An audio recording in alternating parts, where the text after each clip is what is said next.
तो दोस्तों US Iran की वॉर को लेकर काफी सारी नेगेटिव न्यूज पिछले 2-3 हफ्ते में आई है, लेकिन फाइनली कुछ पॉजिटिव न्यूज यहां पर यूएस ईरान की वॉर को लेकर आई है, जिसमें एक पॉज और उसके साथ साथ बातचीत की उम्मीद, ये दो चीजें हैं जो अभी सामने निकल कर आ रही है। ट्रंप ने, मैंने आपको पहले भी बताया था, ऐलान किया था कि फ्राइडे रात को एक जबरदस्त अटैक वो ईरान पे करने वाले हैं। अभी जो न्यूज आ रही है कि थोड़ा सा यूएस ने उसको होल्ड कर दिया है। उम्मीद इसलिए की जा रही है कि शायद जो यूएस और ईरान की बातचीत है वो फिर से शुरू हो सकती है। एक बारी डिटेल में आपको दिखाता हूं मैं। तो देखिए यहां पर अगर आप देखेंगे, Trump has cancelled plans to sharply escalate the war on Iran over concerns that Iranian attack could dangerously drain the Pentagon's already diminished stockpile। तो ऑलरेडी यूएस का जो स्टॉक पाइल है वो काफी ज्यादा कम हो चुका है। इंटरसेप्टर उनके काफी बर्बाद हो चुके हैं। लगभग 1200 पैट्रियट इंटरसेप्टर उनके वॉर में खराब हो चुके हैं, जो कि एक जो इंटरसेप्टर है वो लगभग 4 मिलियन का आता है। और चीप ईरानियन ड्रोन से वो सब चीजें हो रही हैं, और जो इनका अटैक हो रहा है उससे कुछ भी फायदा अभी तक ईरान को नहीं हो रहा है। तो इसलिए ये चीज मानी जा रही है कि यूएस ने थोड़ा सा अटैक को रोक दिया है। और उसके साथ साथ एक तरफ से ये भी न्यूज आ रही है कि डिप्लोमेटिक एफर्ट्स जो है वो ईरान और ओमान के बीच में यहाँ पर किए जा रहे हैं स्ट्रेट ऑफ हॉर्मुज को ओपन करने के लिए, ताकि जो चीजें हैं वो दोबारा से स्ट्रेट फॉरवर्ड हो सकें। और ये भी माना जा रहा है कि जो करंट पॉज है यूएस मिलिट्री ऑपरेशन में, ये इसीलिए है ताकि वो जो बातचीत चल रही है, डिप्लोमेटिक जो प्रोसेस है, उसमें कोई भी किसी भी तरीके की दिक्कत ना आए। तो देखिए अगर ऐसा कुछ होता है या एटलीस्ट ऐसी कुछ अप्लाई होता है कि भाई पॉज आ गया 10-12 दिन का, तो एक मार्केट के लिए काफी अच्छी न्यूज ये हो सकती है। और आने वाले टाइम में ये चीज मार्केट के लिए एक पॉजिटिविटी ला सकती है। क्रूड ऑयल के प्राइसेस गिर सकते हैं, जो इन्फ्लेशन बढ़ रहा है वो गिर सकता है। देखिए सबसे बड़ा खतरा क्या है, क्रूड ऑयल के प्राइसेस बढ़ रहे हैं, उससे इन्फ्लेशन पे असर आ रहा है। इन्फ्लेशन पे असर आ रहा है तो उसका जो असर है वो आने वाले जो यूएस में रेट बढ़ने की उम्मीद की जा रही है उस पे भी यहाँ पर आ सकता है। जो उम्मीद की जा रही है रेट कट की, वो खत्म हो सकती है और इवन रेट बढ़ाए भी जा सकते हैं।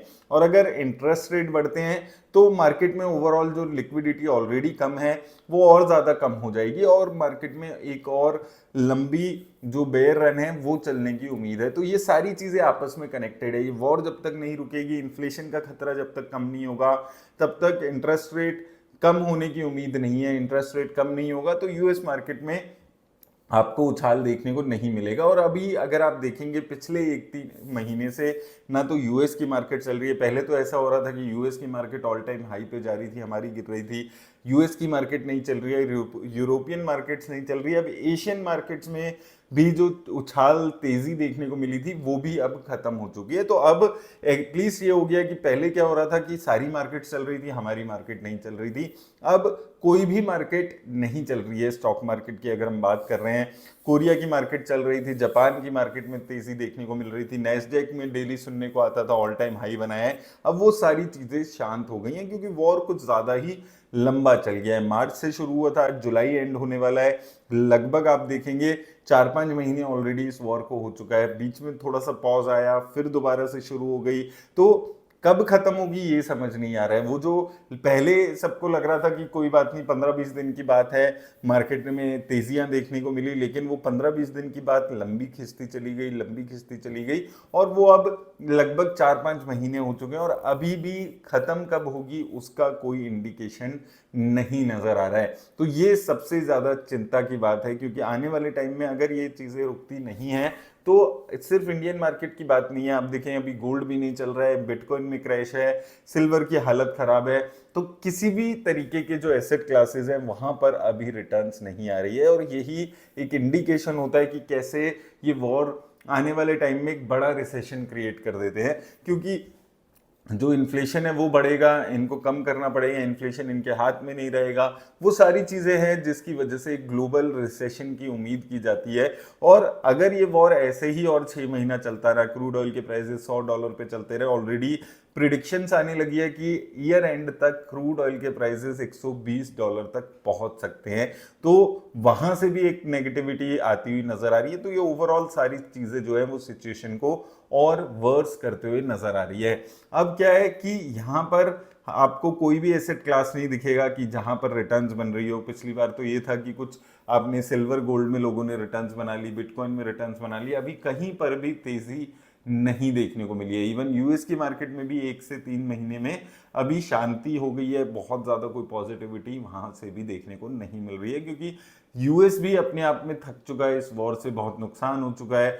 चाहे ट्रंप ने आके कितनी भी बड़ी बड़ी बातें की है, लेकिन सारी इकोनॉमीज को इक्वल नुकसान हो रहा है। कुछ कंट्रीज हैं जो झेल पा रही हैं, यूएस जैसी जो अमीर देश हैं वो झेल पा रहे हैं, हमारे जैसे देशों में और भी ज्यादा प्रॉब्लम्स आ रही है। तो इसलिए जितनी जल्दी ये वॉर खत्म हो उतना ज्यादा अच्छा रहेगा। अभी अगर आप देखेंगे, देखिए निफ्टी 50 इंडेक्स है हमारा, ये पिछले 1 साल से कुछ नहीं कर रहा है। इवन 2-3 साल में भी अगर आप देखेंगे, ये लास्ट इसने जो पीक बनाया था लगभग 2 साल पहले, उसके आसपास भी ये नहीं अभी पहुंचा हुआ है। वहां से लगभग 2500 पॉइंट्स नीचे चलते हुए आपको ये नजर आएगा।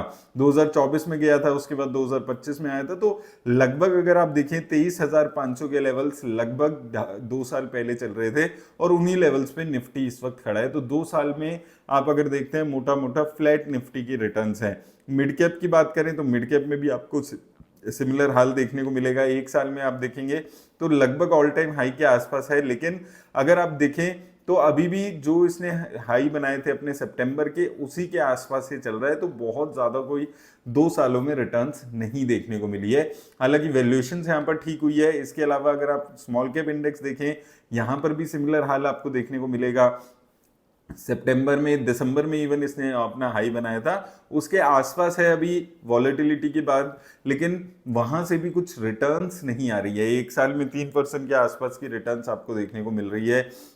मिड कैप में 6% की रिटर्न है, निफ्टी में -4% की रिटर्न है। तो ऑलरेडी काफी ज्यादा अभी साल हो चुके हैं, 2 साल हो चुके हैं जहां पर रिटर्न्स नहीं आ रही है। लोग उम्मीद कर रहे हैं कि कब यहां से रिटर्न्स देखने को मिलेगी, लेकिन आपको एक चीज समझनी होगी, जब तक ये वॉर नहीं रुकेगी, अगर ये वॉर ऐसे ही कंटिन्यू चलती रहेगी या रुकेगी फिर चलेगी, जैसे अभी देखने को मिला 1 महीना नेगोशिएशंस हुई, सारी चीजें हुई, मार्केट में रिकवरी हुई, लेकिन फिर से वॉर शुरू हो गई, तो वो जो हमारे स्मॉल कैप मिड कैप ने ऑल टाइम हाई बनाया था वो भी गिरने लग गए। लेकिन अभी के लिए ये है कि एक छोटी सी पॉजिटिव न्यूज यहाँ पर देखने को मिली है कि कुछ इनकी बातचीत का रास्ता शुरू हुआ है। लेट्स होप कि ये सारी चीजें ठीक होंगी और मार्केट में एक रिटर्न आएगा। अभी के लिए हमने बात भी की है, लमसम करना है, कहाँ करना है, उसके लिए मैंने सेपरेट वीडियो बनाई हुई है, आप जाकर देख सकते हैं। अगर आप लमसम के बारे में सोच रहे हैं तो कैसे आपको प्लान करना है, वो चीज़ आप सेपरेट वीडियो में डिटेल में डिस्कशन मैंने किया हुआ है। तो उम्मीद है आपको हेल्प मिलेगी इस अपडेट से। धन्यवाद दोस्तों।